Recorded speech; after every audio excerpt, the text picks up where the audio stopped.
राष्ट्रीय विधिक सेवा प्राधिकार एवं बिहार विधिक सेवा प्राधिकार के निर्देश पर भागलपुर जिला विधिक सेवा प्राधिकार के अध्यक्ष सह जिला एवं सत्र न्यायाधीश की अध्यक्षता में इस साल के अंतिम राष्ट्रीय लोक अदालत का आयोजन किया गया। बता दें कि लोक अदालत की सुनवाई के लिए जिले में 25 बेंच बनाए गए थे। वहीं भागलपुर लोक अदालत के इतिहास में पहली बार पटना हाई कोर्ट के चीफ जस्टिस के विनोद चंद्रन और बिहार राज्य विधिक सेवा प्राधिकार के सचिव सह हाई कोर्ट के जस्टिस चक्रधारी शरण सिंह भी शामिल हुए। इधर राष्ट्रीय लोक अदालत का विधिवत उद्घाटन जिला एवं सत्र न्यायाधीश राजेश नारायण सेवक पांडे, जिला विधिक सेवा प्राधिकार के सचिव Umesh Prasad, ADJ one Arvind Kumar Sharma, DDC Kumar Anurag और सिटी एसपी अमित रंजन ने सामूहिक रूप से दीप प्रज्वलन कर किया। कार्यक्रम में दर्जनों न्यायिक पदाधिकारी, अधिवक्ता, शहर के गणमान्य चिकित्सक एवं जिला विधिक सेवा प्राधिकार के दर्जनों कर्मी मौजूद थे।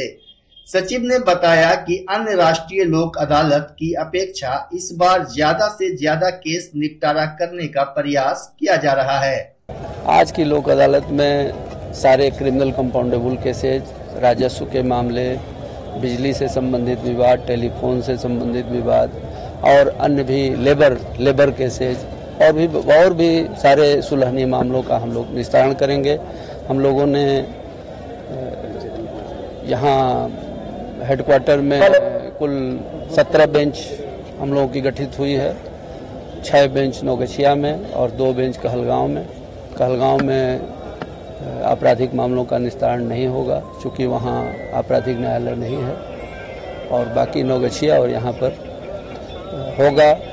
हमारे सभी जिला विधिक सेवा प्राधिकार के लोग, आप लोग, मीडिया के लोग, सब लोग इसके कार्यक्रम में सक्रिय रूप से सहयोगी रहे हैं और लगातार आप लोग इसमें कार्य कर रहे हैं। इसके लिए मैं आप लोगों को बहुत बहुत बधाई देता हूँ, धन्यवाद। चीफ जस्टिस महोदय भी आज आप पहले? हाँ, आज honourable chief justice cum patron in chief Bihar state legal service authority और honourable executive chairman cum JD1 Patna high court, ये दोनों हमारे संरक्षक यहाँ उपस्थित होंगे और लोक अदालत को देखेंगे, इसमें शामिल होंगे।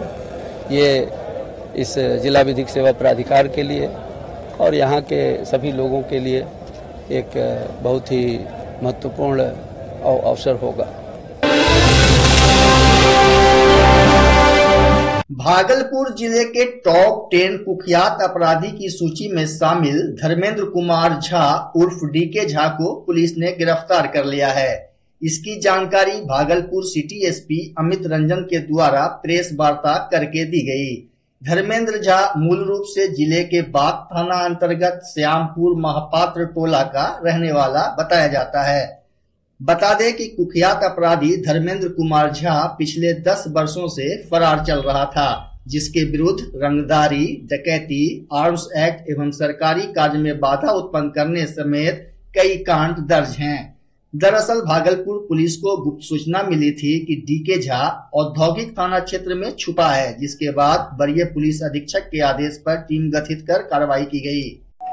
आज आप लोग को प्रेस कॉन्फ्रेंस में एक भागलपुर पुलिस के द्वारा एक अच्छी उपलब्धि, जो कि भागलपुर पुलिस के टॉप 10 कुख्यात अपराधी जो धर्मेंद्र कुमार झा नामक एक व्यक्ति को पकड़ा गया है औद्योगिक प्रक्षेत्र थाना से। ये श्यामपुर का रहने वाला है और ये पिछले 10 वर्षों से फरार चल रहा था।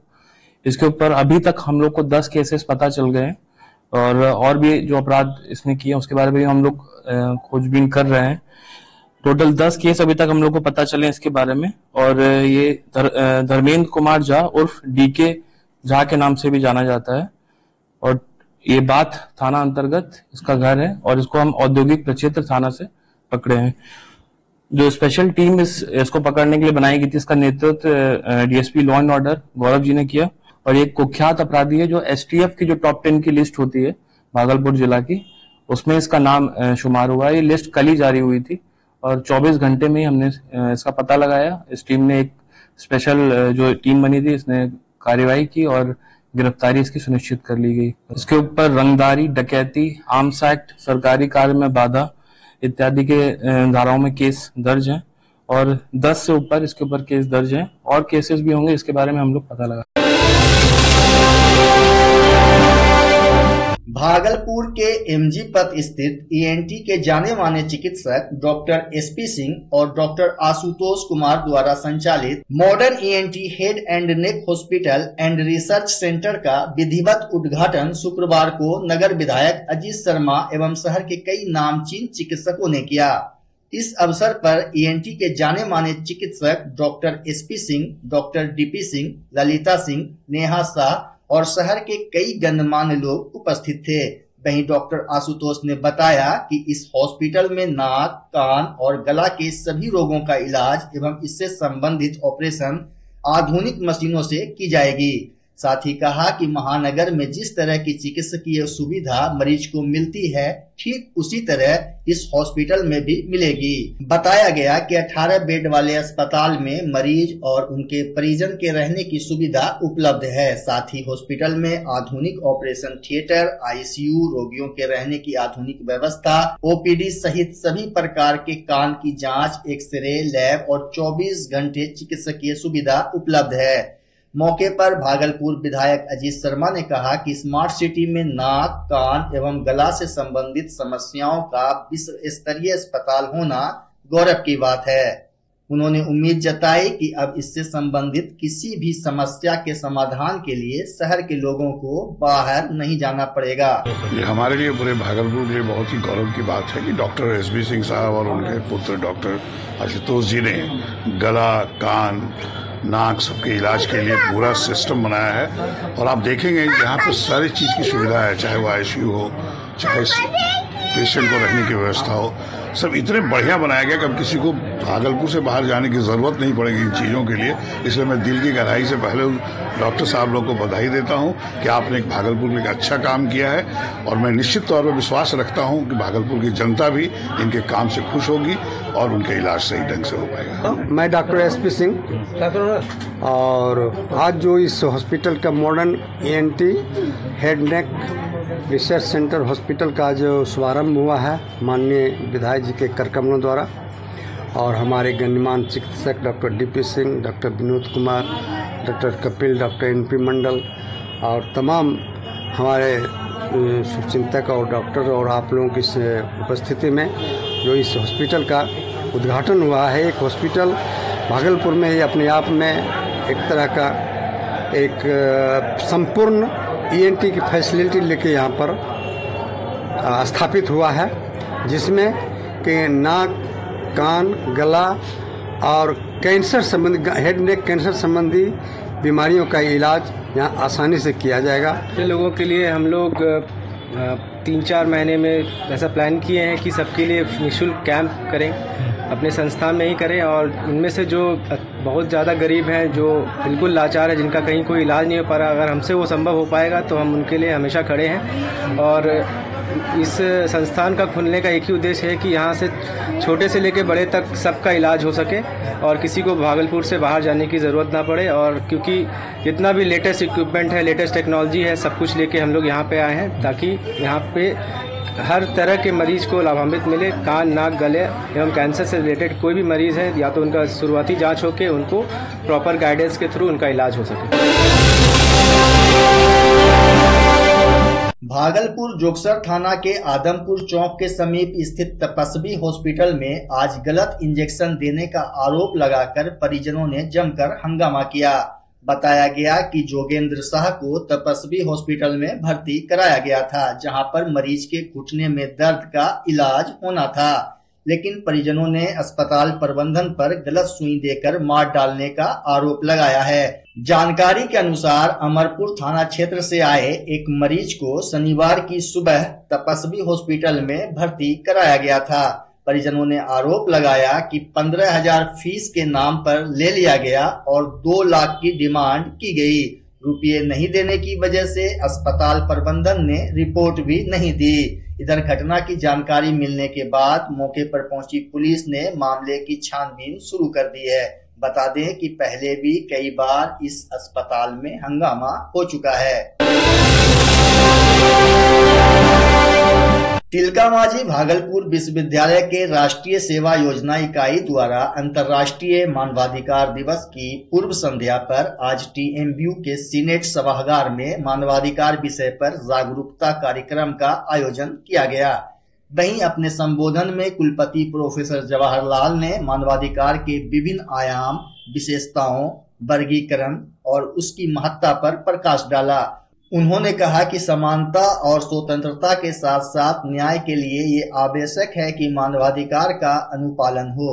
अपने संबोधन से पूर्व कुलपति ने राष्ट्रीय एकता शिविर कर लौटे सभी स्वयंसेवकों सेविकाओं को प्रमाण पत्र एवं प्रतीक चिन्ह देकर सम्मानित किया। जबकि स्वागत भाषण करते हुए डॉक्टर राहुल कुमार ने कहा कि मानव अधिकार के साथ साथ मानव के कर्तव्यों पर भी बल दिया जाना चाहिए, क्योंकि किसी के अधिकारों की रक्षा किसी के कर्तव्यों से ही जुड़ी होती है।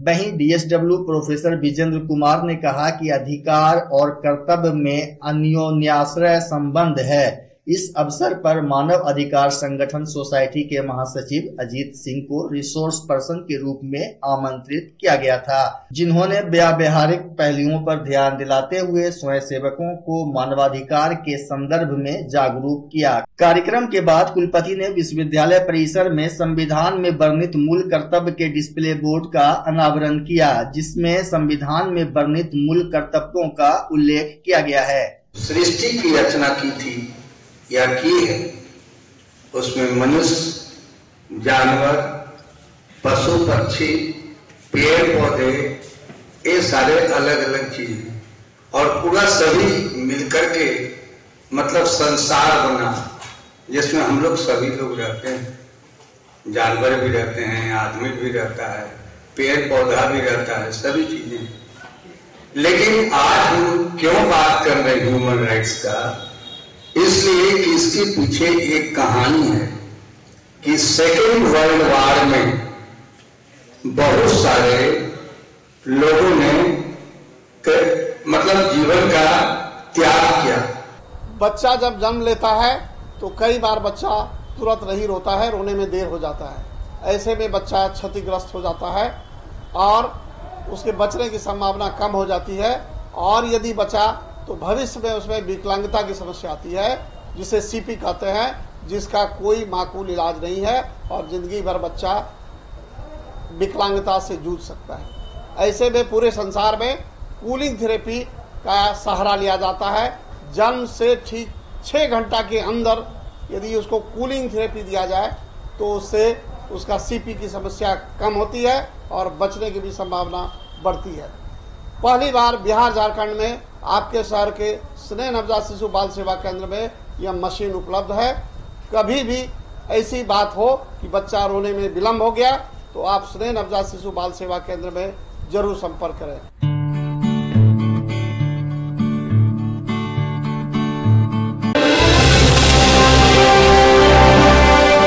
अंतर्राष्ट्रीय मानवाधिकार दिवस के पूर्व संध्या पर सामाजिक संस्था जनप्रिय की ओर से भागलपुर में बाल अधिकार रैली निकाली गई। रैली को संस्था के निदेशक गौतम कुमार ने झंडी दिखाकर रवाना किया। मौके पर उन्होंने कहा, राष्ट्रीय अंतर्राष्ट्रीय स्तर पर बाल अधिकारों का हनन हो रहा है। बच्चों के साथ जाति, लिंग और धर्म के आधार पर भेदभाव, बाल विवाह, बाल मजदूरी, यौन उत्पीड़न जैसे मामले लगातार बढ़ते जा रहे हैं। ऐसे में आने वाली पीढ़ी को संरक्षित करने की सबसे बड़ी चुनौती है। इस चुनौती को सामूहिक प्रयास से ही लड़ा जा सकता है। भारतीय राष्ट्रीय कांग्रेस की पूर्व अध्यक्ष सोनिया गांधी के 77वें जन्म दिवस पर आज भागलपुर स्थित कांग्रेस कैंप कार्यालय में कार्यक्रम का आयोजन किया गया। इस दौरान नगर विधायक अजीत शर्मा ने केक काटकर समारोह का शुभारंभ किया। वहीं अजीत शर्मा ने कहा कि सोनिया गांधी त्याग और बलिदान की प्रतिमूर्ति हैं। उन्होंने विपरीत परिस्थितियों में यूपीए एवं कांग्रेस पार्टी का नेतृत्व किया।